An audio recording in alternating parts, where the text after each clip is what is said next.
You know, I think Carl's going to get extra mad when he finds out about this one.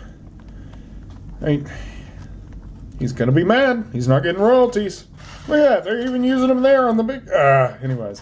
What's really going on, Pez collecting fans? Josh the Pez guy here, showing you a candy dispenser. Do me a favor. Leave me your questions, comments, concerns, any and everything down below. Now then. Managed to get a display. Now the rule is, if you buy the last ones in the display, you get the display too. And always let them know, because sometimes the people that are working don't know the rule. So the way these things work, look at that. And there's your sucker. A chupa-dupa, chupa-loop, chup. Yeah, chupa-chup, chupa-chup, chup. I can't say it. But what I can say is this is a sucker holder. And then when you do this, it dispenses the candy right into your mouth. And you can just, it'll just taste like a wrapper. And, yeah. Nice little display for them. This is how they're sold loose. And here is the carded version of Carl.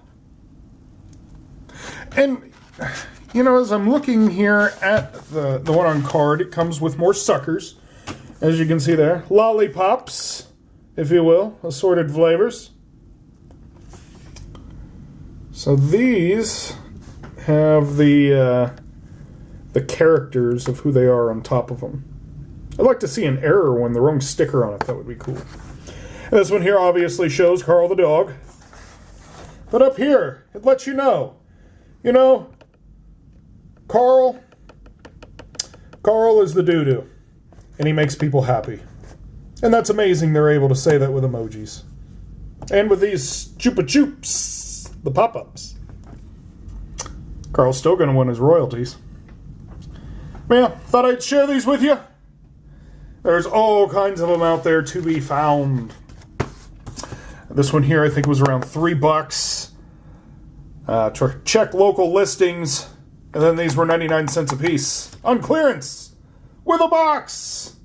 Try me. Maybe later. So until next time.